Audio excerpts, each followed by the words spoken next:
Let's turn our attention now to another story that has sent shockwaves throughout the country. The accused in the Jayden-Lee murder case, 31-year-old Tiffany Nicole Meek, of course, who was the mother of the slain 11-year-old, appeared on Friday at the Roodepoort Magistrate Court for bail application. Meek faces charges of murder, crimen injuria, obstruction of justice, and also just defeating the administration of justice at large. She has denied the crime, indicated that she intends to plead not guilty to the charges. She further indicated that the police, they're framing her and her boyfriend. This was in an affidavit that was read out in court. Now, Jayden-Lee went missing on the 13th of May, perhaps just to give context to the story. It comes after his Scarlet Transport dropped him at the Fleurhof apartment complex, and his bruised body was then discovered on the staircase of the apartment block the following morning. The bail application has now been postponed until Monday. For this case and more, we're going to be chatting to Action SA Member of Parliament, Darleene James, joining us virtually this afternoon. A very good afternoon. We've also got Lopang, Alamu, our SABC News reporter. We've also got social work managers, Saabia, Shabudin, as well as Daphnee, Naidoo. They're also joining us here in studio alongside Lopang. Good afternoon to all of you, and thank you for your time at this hour. I know it's a sensitive matter. We have to treat it with dignity. So, Lopang, just for context's sake, you're obviously following this case for us. Tell us what transpired in court. Was the mood, the atmosphere like, given the cry, the country, in the country following what's transpired, the evidence that's also emerged as we're speaking? Lizelle, quite a disheartening story, particularly because it's a child. So on Monday, the 14th, exactly 2 months after Jayden-Lee was reported missing, the mother appeared in court. And I think when the arrest took place the previous Friday, we were obviously unable, as the media, to disclose that this close relative is indeed the mother of Jayden-Lee. And I think the first appearance was quite hefty for a number of reasons. The community feeling betrayed by the fact that the suspect in this matter is actually the woman they would protest with. They were actively helping her to search for the missing boy at the time. So you'd also hear some snide remarks in the gallery because it was quite packed as well, with people saying, no, why would you do this? And some terms that we cannot mention at this point. And that was a very brief appearance, first appearance. She had no legal representation at the time. Her alleged lawyer couldn't make it on Monday. Fast forward to Friday. This is now the start of the formal bail proceedings, where her affidavit was read out. She claimed that she doesn't understand how she could be implicated in such a gruesome murder, particularly because, as she claims, she was actively leading the search for her son, as the police were not doing anything at that point.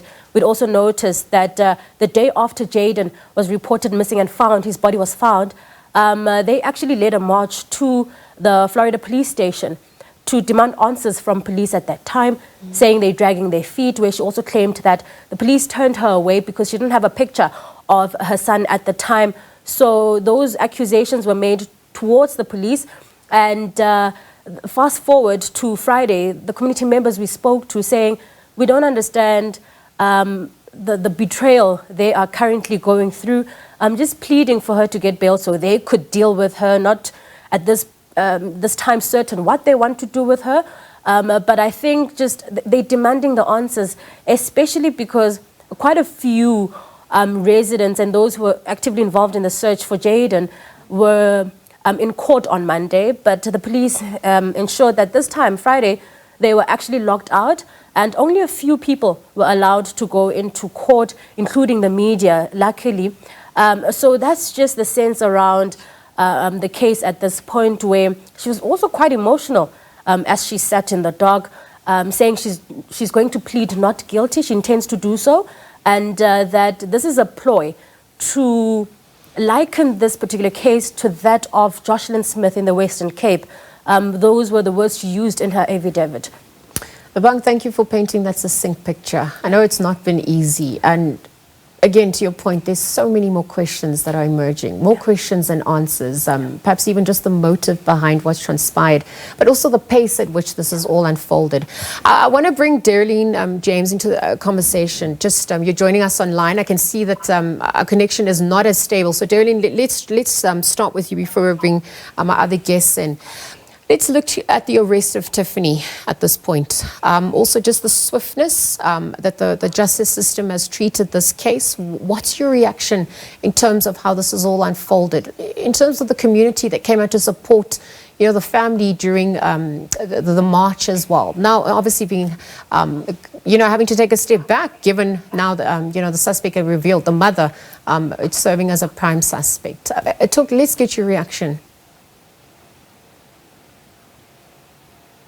Thank you so much for having me, and it's really awesome to see Daphnee Naidoo from the department there that can also shed light on the Children's Act. I think what is so shocking for me is, well, some of us, being members of parliament, we are privy to certain information. I've known, I think, about 3 weeks ago that the mum of Jayden-Lee Meek was implicated and identified as a suspect in this matter.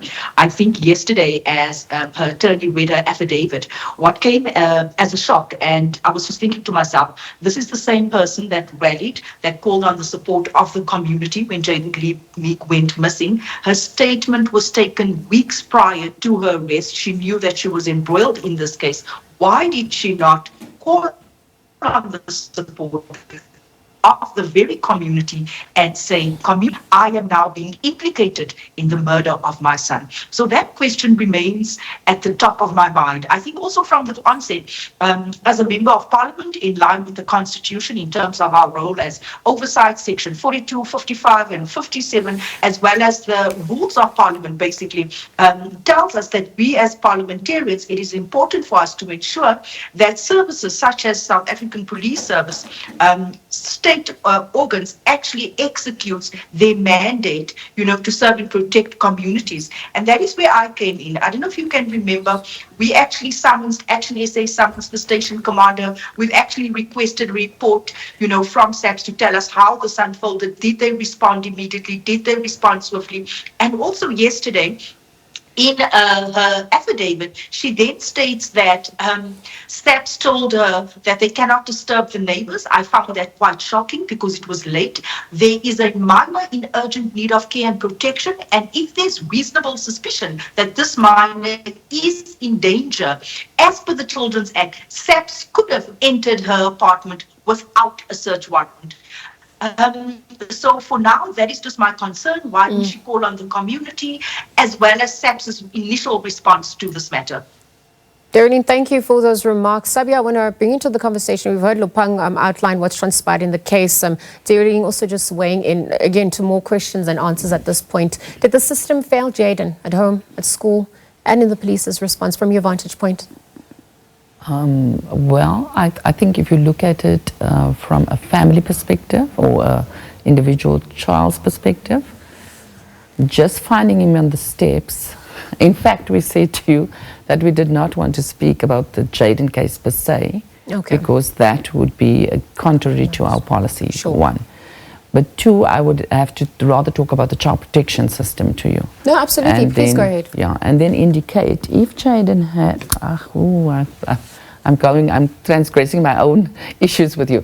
But if anybody does feel that they've been abused or they've been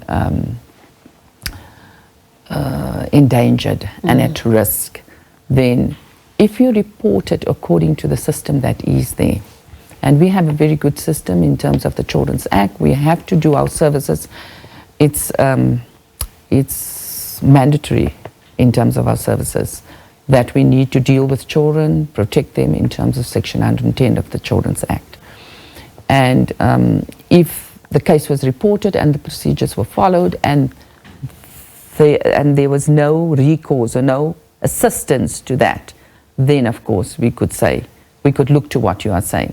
But if not, and that did not happen, then you cannot say the system has failed you if you have not engaged with the system to assist you.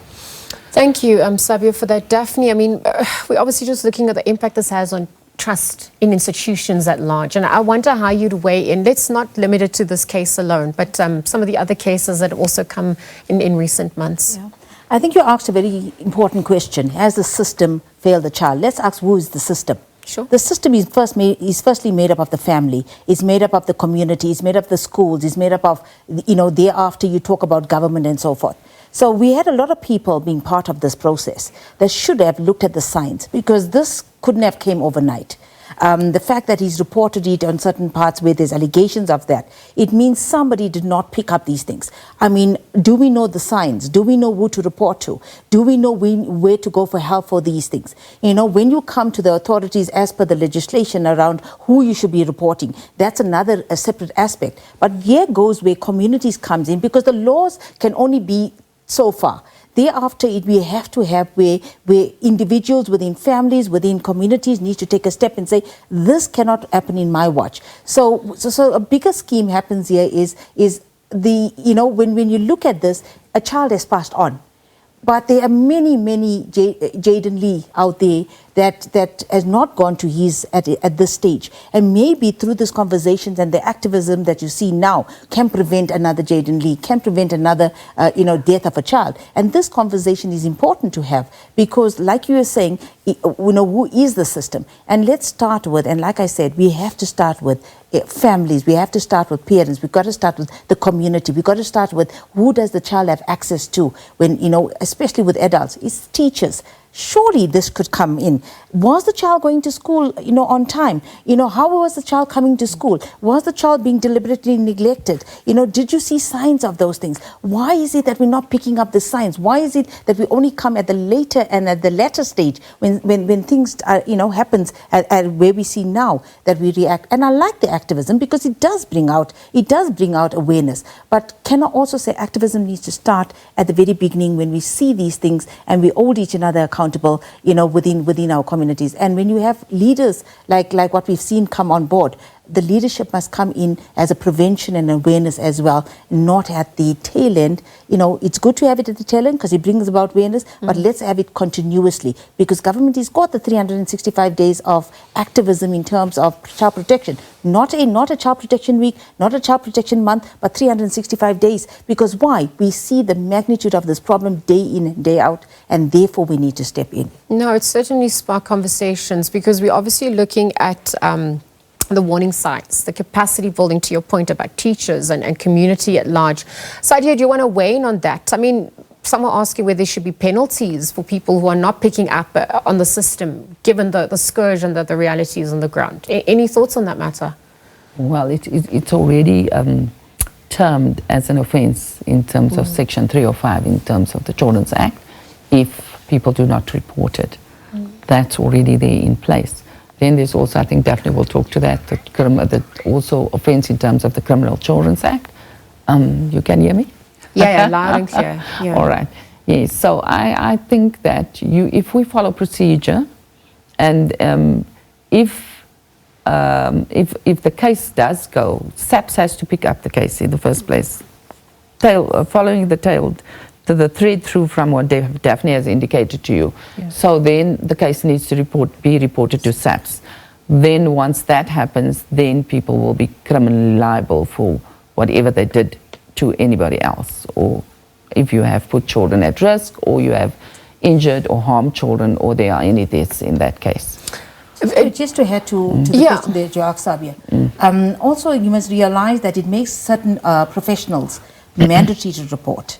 So your teachers, your psychologists, your nurses, your doctors, social workers, social services professions, and so forth. Those are mandatory people. But beyond the mandatory people, certain legislation that makes it, you must, like your sexual abuse, you don't have a choice. Now, failure for you not to report is a criminal offence, and you shall be prosecuted in the criminal court for those things. When we say mandatory people, there's a process, there's a time frame, and so forth, but everybody should be reporting. That's the message we should be sending out. Everybody has a duty to report, especially when it comes to children, because they're the most vulnerable, and therefore they expect adults to step in. But guess what? We need to also start to teach children to start reporting for themselves, but also for each other. Because that message needs to go out. Everybody should report, whether you're a child or whether you're an adult. But we just gave you just now the consequences if you don't, that you can and you shall be accountable and responsible through the criminal course for this. Lopang, I just want to go back to the sentiments that have been echoed by the community as well. I need to wrap up, but we're looking at, whether they feel, GBVF, the scourge of it is being taken seriously enough, given the policy gaps, but just the numbers that are, one life too many.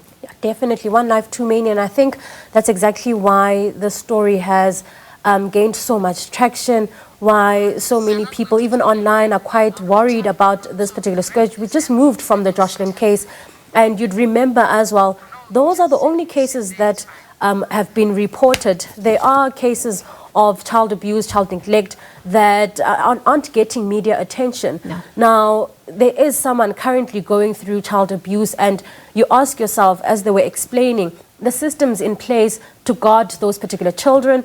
And unfortunately, as they mentioned, 1 week, 1 month is just not enough to ensure that the community is always reminded that protecting the most vulnerable in our society, and those are innocent children, would lead to a better society.